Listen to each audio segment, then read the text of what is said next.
देखिए, आप खुद देखिए इस पिक्चर में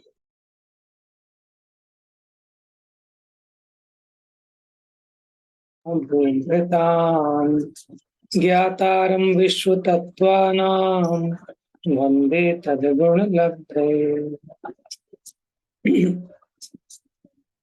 तत्वार सूत्र जी ग्रंथ चौथे अध्याय पर अपनी चर्चा चल रही है। इसमें देव 4 प्रकार के हैं। अब अपनी चर्चा व्यंतर देवों के बारे में चल रही थी। व्यंतराः किन्नर किम पुरुष महोरक गंधर्व यक्ष राक्षस भूत पिशाचा। व्यंतर के भेद बताए। किन्नर किम पुरुष महोरक गंधर्व यक्ष राक्षस भूत पिशाच, ये 8 भेद वाले हैं।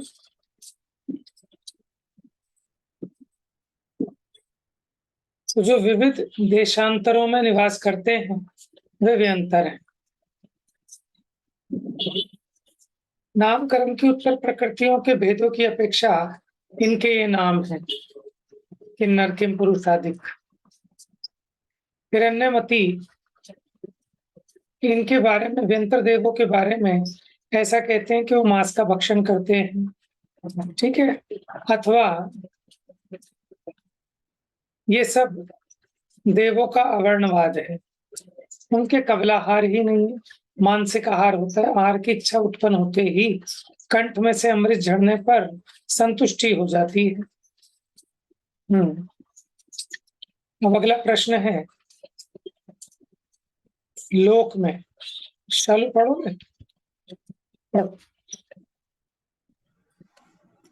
प्रश्न, लोक में किसी के सिर व्यंतर देव आकर ऐसा कहते हैं कि मांस, दारू या शराब लाओ। उत्तर, ऐसा नहीं है। प्रथम तो लोक में अज्ञानी जीव शरीर के वायु, पित्त आदि रोगों में व्यंतर देवों की कल्पना कर लेते हैं। वायु के विकार से यद्या तद्या बकने पर लोग उसे व्यंतर पलीचा बताते हैं। पलीचा क्या होता है भैया? जी, लोग उसे व्यंतर पलीचा बताते हैं। पलीचा क्या होता है? पीलचा बताते हैं। वायु के विकार से यदवा तदवा बकने लगने पर, माने वो कह रहे हैं कि वो होता तो वात की अधिकता से है, वायु का रोग है, लेकिन उसमें क्या कहते हैं कि इसके व्यंतर आ गया। जैसे किसी के वात बढ़ जाए तो हंसने लगे, कुछ हरकतें करने लगे, कुछ पागलों जैसी हरकतें करे, तो कहते हैं इसके ऊपर कोई व्यंतर आ गया। अब पीलचा भी कुछ कहते होंगे यही लोग। आगे पढ़िए। दूसरी बात यह है कि यदि कदाचित कोई व्यंतर देव कुछ चेष्टा भी करता है, कोई वस्तु मांगता भी है, तो वह उसकी चेष्टा क्रीड़ा मात्र है। उनके कबलाहार नहीं होने से वे मनुष्य लोक की वस्तुओं का भक्षण नहीं करते हैं। वे मनुष्य संबंधी पुण्य पाप के उदय अनुसार कदाचित सुख दुख में वे भी कारण हो जाते हैं।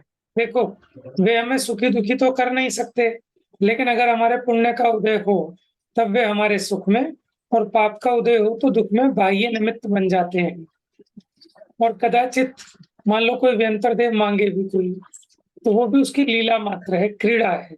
वो भक्षण तो करते नहीं, उनको आवश्यकता ही नहीं। व्यंतर देव की बड़ी काय की ऊंचाई वर्ण। 8 भेद वाले सभी व्यंतर देवों की ऊंचाई 10 धनुष 40 हाथ प्रमाण है।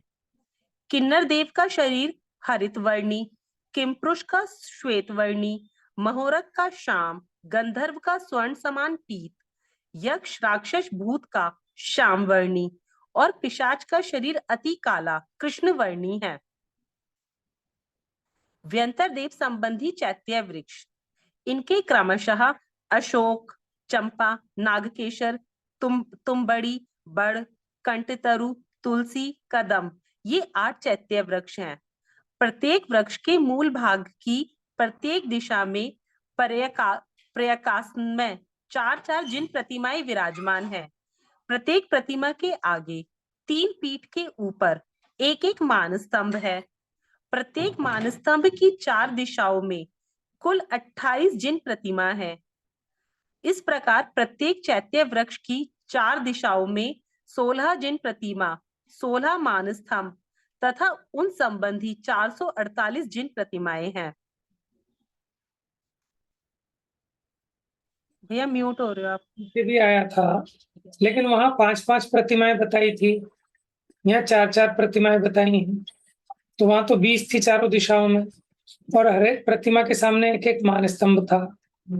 ठीक है, और एक एक मान स्तंभ में एक एक तरफ 7-7 प्रतिमाएं थी, तो चारों तरफ मिलाकर 28 हो गई थी। ठीक है, वहां 560 हो गई थी, क्योंकि 20 थे ना प्रतिमाएं। अब यहाँ क्या कहा कि चैत्य वृक्ष जो है, 8 चैत्य वृक्ष हैं क्रमशः, और हर एक के मूल भाग में प्रत्येक दिशा में 4-4 जिन प्रतिमाएं पर्यंकासन यानी पद्मासन में, तो 4 चौक 16 हो गई। हर एक प्रतिमा के आगे एक एक मान स्तंभ है, एक एक मान स्तंभ में एक एक दिशा में 7-7 प्रतिमाएं होने से 28-28 प्रतिमा हो गई एक मान स्तंभ संबंधी। तो 16 प्रतिमाओं की कितनी हो गई? देखो मान स्तंभ कितने हो गए, 16 प्रतिमाएं होगी।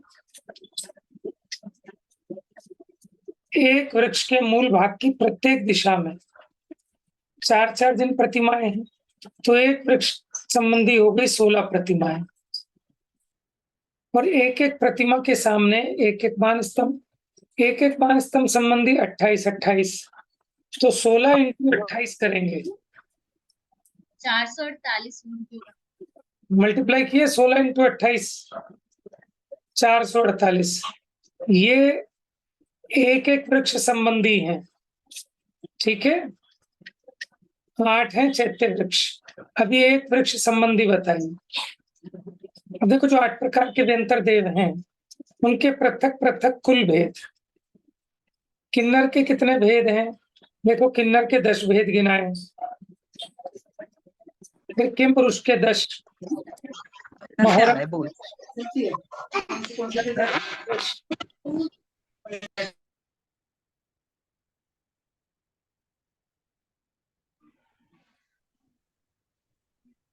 चलिए अब देखिए ये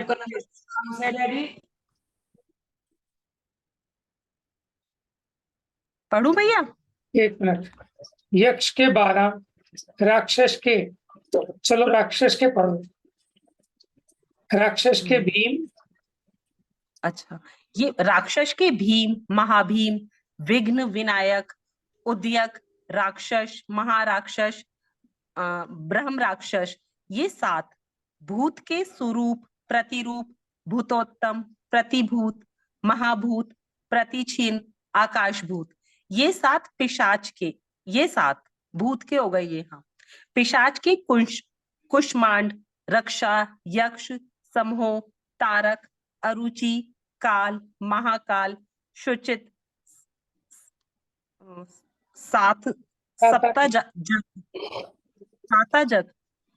साताजक, देह, महादेक, तुष्णिक, प्रवचन, ये 14।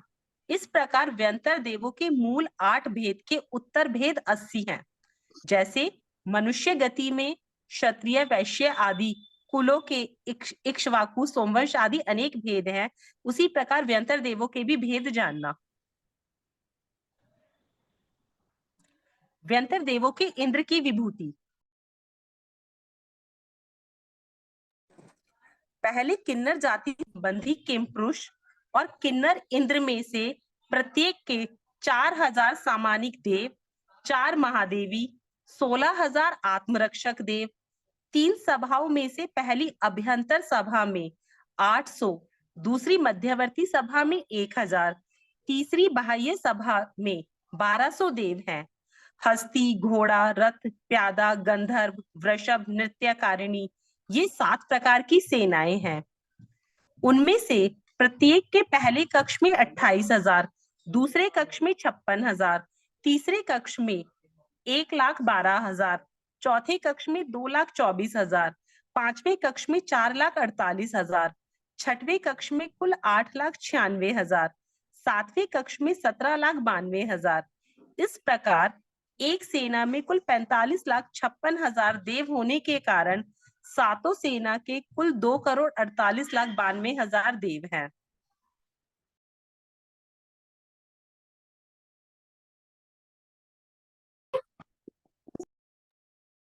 ठीक है, ये उनका वैभव हो गया।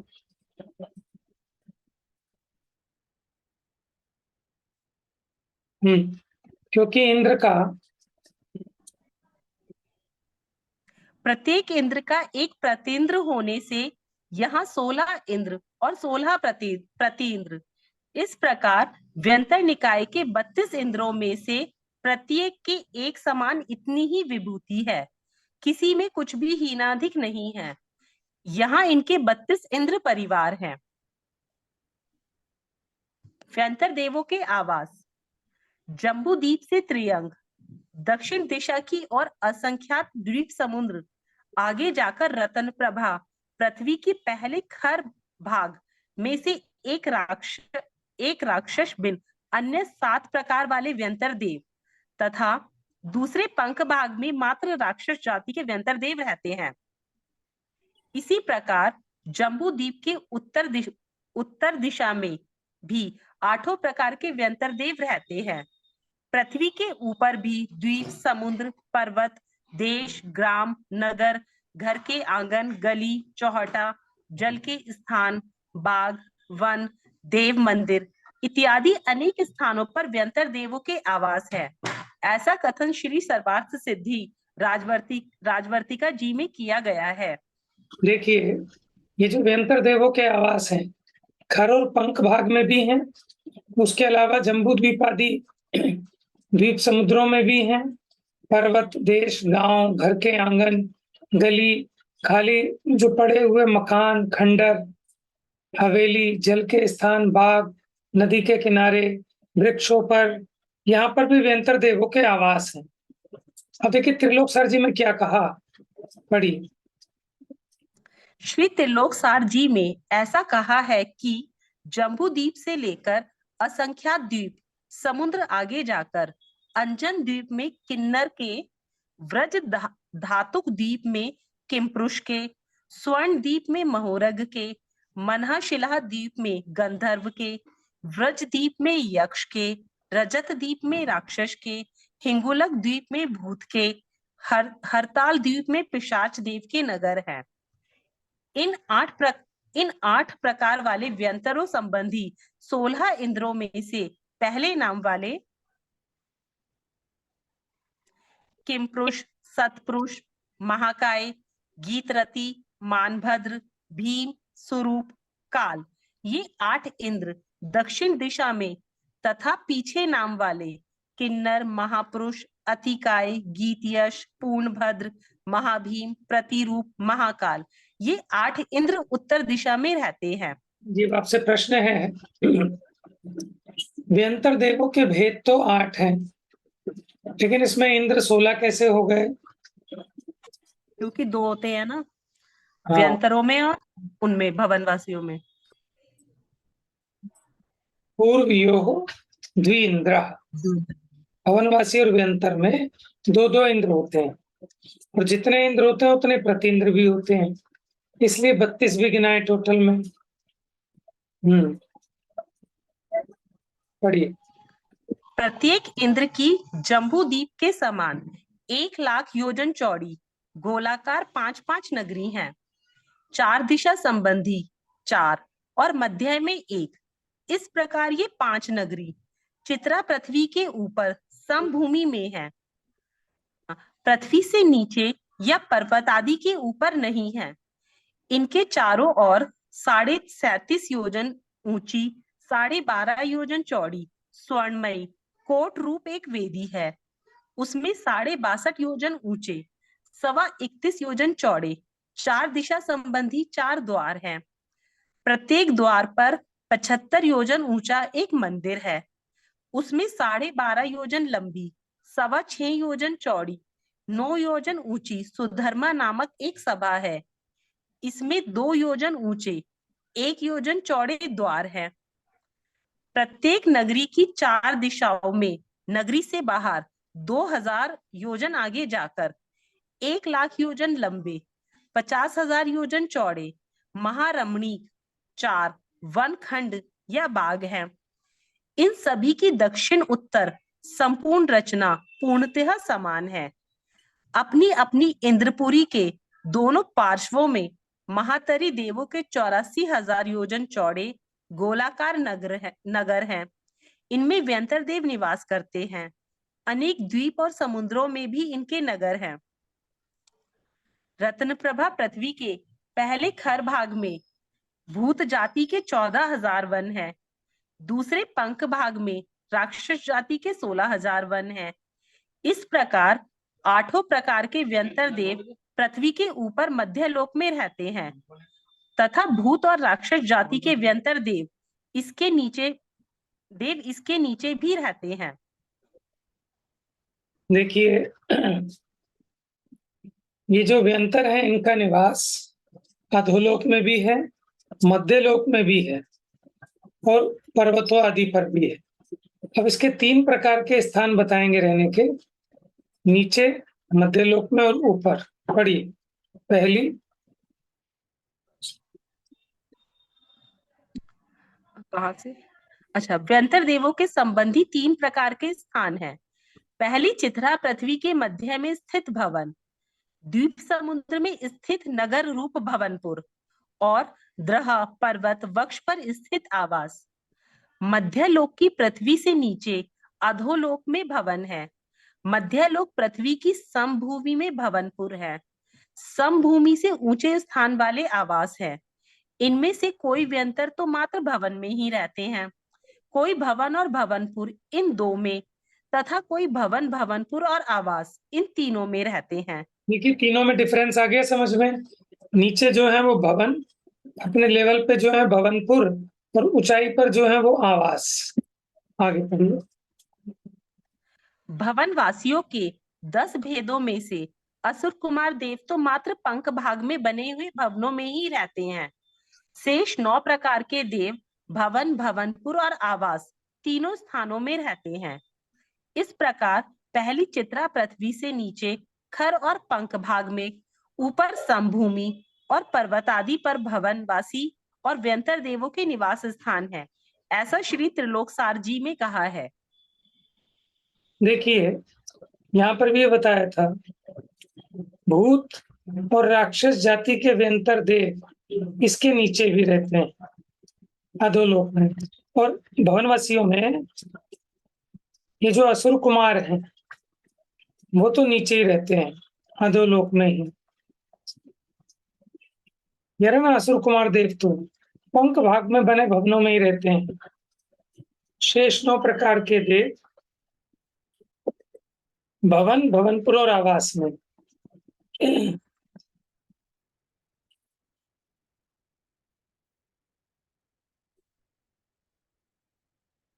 व्यंतरों के निवास स्थानों की रचना पढ़िए। व्यंतर देव का उत्कृष्ट भवन 12,000 योजन चौड़ा, पृथ्वी से छत पर्यंत 300 योजन ऊंचा है। इसके मध्य में स्थित 100 योजन ऊंचे कूट पर एक जिन मंदिर है। इनका जघन्य भवन 25 योजन चौड़ा, 3 कोस ऊंचा है। इसके मध्य में स्थित 1 कोस ऊंचे कूट पर एक जिन मंदिर है। व्यंतर देव की नगरी रूप भवनपुर उत्कृष्ट रूप से 1,00,000 योजन चौड़े और जघन्य 1 योजन चौड़े है। आवास उत्कृष्ट रूप से गोलाकार 1200 योजन चौड़े और जघन्य 3 कोस चौड़े हैं। देखिए, व्यंतरों के निवास स्थान जो अधोलोक में है उनको कहते हैं भवन। अब उत्कृष्ट भवन 12,000 योजन चौड़ा, बाकी हमने क्या देखे थे? 100 योजन, 75 योजन और 50 योजन। 100 योजन लंबा और 50 योजन चौड़े और 75 योजन ऊंचे, ये उत्कृष्ट थे ना। लेकिन अब यहाँ व्यंतर देव के जो भवन हैं उसका उत्कृष्ट भवन, वो तो जिन मंदिर की बात थी। अभी इसका व्यंतर देव का रहने का जो महल समझ लो आप, एक तरह से 12,000 योजन चौड़ा है, पृथ्वी से छत तक 300 योजन ऊंचा है। इसके मध्य में स्थित 100 योजन ऊंचे कूट पर एक जिन मंदिर है। जगन्य भवन 25 योजन चौड़ा 3 कोस ऊंचा है। इसके मध्य में स्थित 1 कोस ऊंचे कूट पर, अच्छा, जगन्य भवन में भी और मध्य हो उत्कृष्ट हो जो भी भवन है उन सब में एक एक जिन मंदिर है। व्यंतर देव की नगरी रूप भवनपुर, ये तो भवन की बात हुई। अब भवनपुर उत्कृष्ट रूप से 1 लाख योजन चौड़े और जगन्य रूप से 1 योजन चौड़े हैं। आवास जो ऊंचाई पर है गोलाकार 1200 योजन चौड़े और जगन्य 3 कोस चौड़े हैं। व्यंत्रों का आहार और श्वासोच्छ्वास, पढ़िए। 8 प्रकार के सभी व्यंतर देवों का कुछ अधिक 5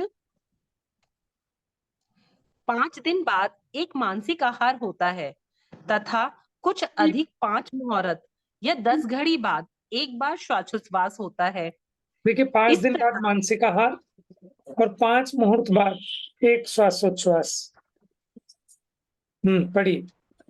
इस प्रकार दूसरे निकाय वाले व्यंतर देवों की व्यवस्था है। अब तीसरे निकाय वाले ज्योतिष देवों का वर्णन करते हैं। ज्योतिष कहा सूर्य चंद्रमसो ग्रह नक्षत्र प्रकीर्णक तारकाश्च। ज्योतिषी देव सूर्य चंद्रमा ग्रह नक्षत्र और प्रकीर्णक तारक इन 5 भेद वाले हैं। देखिए, ज्योतिषी क्या है? जो माने ज्योति, जिनसे ज्योति होती है, इसलिए इनका सार्थक नाम है ज्योतिष। ठीक है। अब ये जो ज्योतिष चलता है ना, वो तो उसका फल रूप शास्त्र है। माने वो इन ज्योतिष जो ये विमान है, इनके गमन आगमन के आधार पर कुछ कैलकुलेशन करके भविष्य आदि बताया जाता है। तो इसके 5 भेद हैं ज्योतिषी देवों के: सूर्य, चंद्र, ग्रह, नक्षत्र, प्रकीर्णक तारे। ठीक है, प्रकीर्णक तारे अलग अलग नहीं है, वो तारों को ही प्रकीर्णक कहा। ठीक है, 5 भेद है। आगे पढ़िए। अपनी ज्योति से प्रकाश रूप होने वाले ज्योतिषी है। सूर्य नाम कर्म के उदय वाले, भैया कुछ आ रहा है यहाँ पे, सूर्य नाम कर्म के उदय वाले सूर्य जाति के देव सूर्य हैं। चंद्रमा नाम कर्म के उदय वाले चंद्रमा जाति के देव चंद्रमा है। ग्रह नाम कर्म के उदय वाले ग्रह जाति के देव ग्रह हैं। नक्षत्र नाम कर्म के उदय वाले नक्षत्र जाति के देव नक्षत्र हैं। तारा नाम कर्म के उदय वाले तारा जाति के सर्वत्र फैले हुए देव प्रकीर्णक तारे हैं। च और पद समुच्चय वाचक है। इन 5 प्रकार के देवों का ज्योति प्रकाश या उजेला स्वभाव होने के कारण इनका ज्योतिषी नाम सार्थक है तथा देवगति नाम कर्म संबंधी उत्तर प्रकृतियों के उदय से इनके 5 भेद हो गए हैं। इनमें से चंद्रमा इंद्र है, सूर्य प्रतींद्र है, ग्रह नक्षत्र और प्रकीर्णक तारे इनका परिवार है। देखिए, अब इनका परिवार बताया। चंद्रमा तो इंद्र है, ठीक है, आप पहले भी बताया था। इनमें इंद्र कौन है? चंद्रमा इंद्र है और सूर्य प्रतींद्र है। ग्रह नक्षत्र और प्रकीर्णक तारे इनका परिवार है। अब सूत्र में सूर्य का ग्रहण फिर सबसे पहले क्यों किया? चंद्रमा का ग्रहण करते ना, अगर चंद्रमा इनका इंद्र है तो पहले सूर्य का ग्रहण क्यों किया? पढ़िए उत्तर। सूर्य पद में अक्षर कम है तथा सूर्य के विमान का तेज अन्य सभी ज्योतिषी विमानों की अपेक्षा अधिक है, अतः उसका सर्वप्रथम ग्रहण किया। चंद्रमा इंद्र होने से सूर्य के बाद उसका ग्रहण है। नक्षत्र की अपेक्षा ग्रह पद में और तारक की अपेक्षा नक्षत्र पद में अक्षर कम होने तथा तारों की संख्या सबसे अधिक होने के कारण उन्हें इस क्रम में रखा गया है। देखिए, समझ में आया? ये क्रम जस्टिफाई किया है कि सूर्य इसलिए क्योंकि उसकी सबसे अधिक प्रकाश ज्योति है, दूसरा उसमें अक्षर कम है इसलिए सूर्य को पहले रखा, चंद्रमा को बाद में। दूसरा, ग्रह नक्षत्र तारे में ग्रह में सबसे कम अक्षर हैं ठीक है, इसलिए ग्रह को पहले लिया। फिर तारका को सबसे लास्ट में इसलिए लिया क्योंकि इनकी संख्या सबसे अधिक है। प्रत्येक चंद्रमा के परिवार में 66,975 कोड़ा कोड़ी कितने तारे होते हैं। हम ये सुनते हैं ना, तारे कितने, कोई गिनती नहीं है, लेकिन हमारे आगम में इसकी गिनती भी बताई गई है। कितने?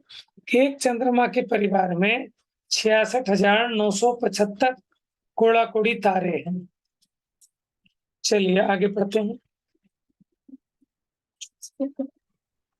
ज्योतिषी देवों के आवास। इस मध्य लोक की समभूमि से 790 योजन ऊपर तारों के विमान हैं। उनसे 10 योजन ऊपर सूर्य का, उससे 80 योजन ऊपर चंद्रमा का, उससे 3 योजन ऊपर नक्षत्र के, उनसे 3 योजन ऊपर बुध ग्रह का, उससे 3 योजन ऊपर शुक्र का, उससे 3 योजन ऊपर बृहस्पति का, उससे 4 योजन ऊपर मंगल का, उससे 4 योजन ऊपर शनिचर का विमान है। इस प्रकार पहली चित्रा पृथ्वी से ऊपर 790 योजन से लेकर 900 योजन की ऊंचाई पर्यंत 110 योजन के मध्य में सभी ज्योतिषी देवों के आवास है। अतः ज्योतिषी देवों का आवास पटल नीचे से ऊपर 110 योजन मोटा, त्रियंग में असंख्यात द्वीप समुद्र प्रमाण एक राजू चौड़ा गोलाकार है। इसे यंत्र रचना द्वारा इस प्रकार समझना। देखिए, अब पहले समझिए, ये जो चित्रा पृथ्वी है, इससे 790 योजन की ऊंचाई पर जाने पर सबसे पहले क्या है? तारे हैं। वो कहाँ तक फैले हैं? असंख्यात द्वीप समुद्रों का जितना क्षेत्र है ना, एक राजू क्षेत्र में फैले हैं। फिर उसके ऊपर कितने योजन चलने पर? 10 योजन ऊपर जाने पर सूर्य का विमान है। ठीक है, यानी सूर्य नजदीक है। और फिर सूर्य से 80 योजन ऊपर गए तो कितना हो गया? देखो, 790 योजन था तारे, 880 हो गया। 800 योजन पे क्या हो गया? सूर्य, और 880 पे हो गया चंद्रमा।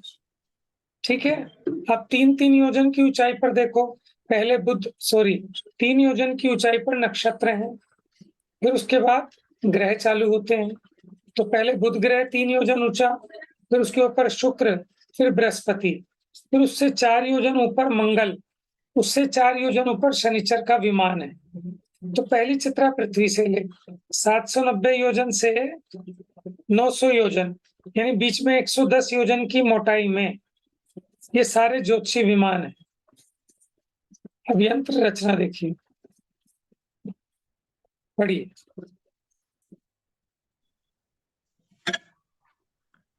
देखिए मैं शनिचर, ये क्या लिखा है? 9, 8, 7, 6, 5, 4, 3, 2, 1। ये देखिए, सबसे पहले तारे, कितनी ऊंचाई है? 790 योजन। फिर उससे 10 योजन ऊपर गए तो सूर्य की ऊंचाई कितनी? उससे 10 योजन ऊपर, यानी कम्युलेटिव कितनी हो गई उसकी? 790 तो पहले ही थी, ये 790 में 10 योजन और जोड़ा तो जमीन से 800 योजन की ऊंचाई पर। चंद्रमा 80 योजन ऊपर है, यानी जमीन से 880 योजन की ऊंचाई पर। फिर चंद्रमा के बाद आ गया आपका नक्षत्र, 3 योजन ऊंचे तो 883 योजन, फिर 3 योजन ऊपर बुध 886, फिर 3 योजन ऊपर शुक्र 889, फिर 3 योजन ऊपर बृहस्पति 892, फिर 4 योजन ऊपर मंगल, 4 योजन ऊपर शनिचर। इस प्रकार 900 योजन तक, 790 से स्टार्ट करके 900 योजन की हाइट तक सारे ज्योतिषी विमान है। अब इनके विमानों का विस्तार और आकार पढ़िए। ज्योतिषी देवों के विमान का विस्तार। 1 योजन के 61 भाग करने पर 56 भाग प्रमाण चौड़ा चंद्रमा का विमान है। सूर्य का विमान 48 भाग प्रमाण, देखिए इसको शुक्र का यानी 1 योजन से कम है उसकी चौड़ाई। तभी हमने क्या कहा, 1 योजन के 61 भाग करो, उसमें से 56 भाग प्रमाण चौड़ा है चंद्रमा का विमान, यानी 56/61 योजन। और सूर्य का विमान कितना कहा? 48/61 योजन, और छोटा हो गया।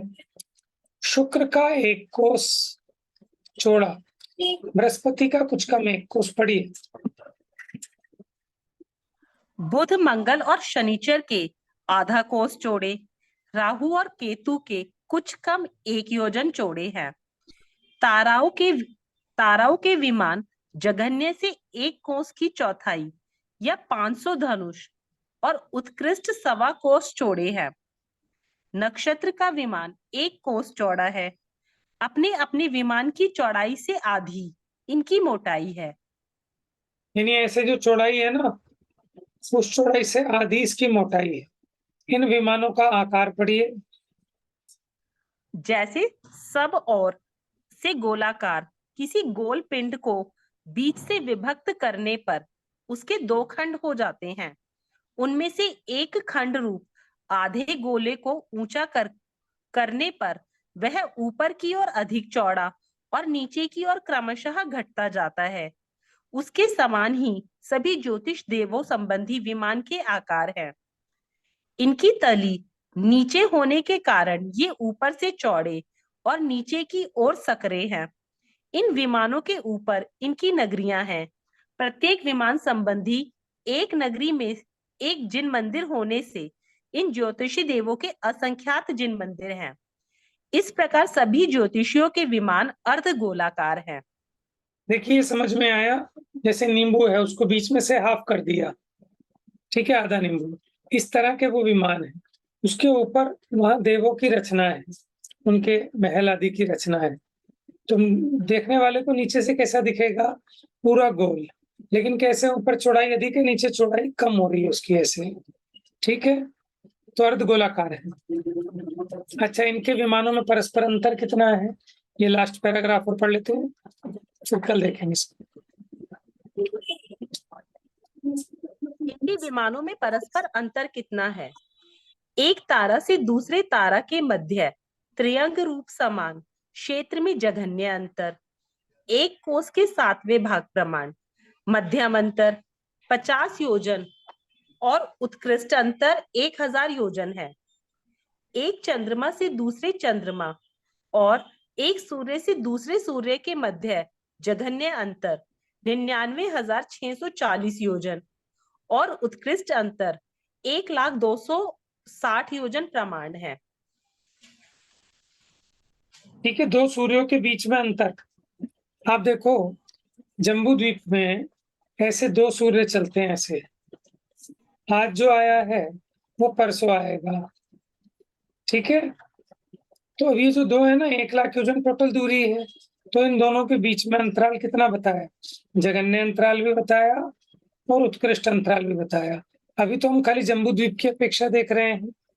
तो जम्बू द्वीप की अपेक्षा अगर देखें तो वो गलियों में घूमते हैं। सबसे अंतिम गली और सबसे भीतर की गली, माने घूमते उत्तरायण दक्षिणायन होते ना, इनके ऑर्बिट घूमने के लिए अलग अलग गलियां हैं। जब ये सबसे भीतर की गली में होंगे तो सबसे नजदीक होंगे, सबसे बाहर की गली में होंगे तो सबसे दूर होंगे। क्या लिखा है यहाँ पर? 99,640 योजन और उत्कृष्ट अंतर 1,02,60 योजन प्रमाण है। क्योंकि इनकी गलियां कितना, 330 योजन, 180, 180, 330 और 180, ऐसे लवण समुद्र में भी है ना।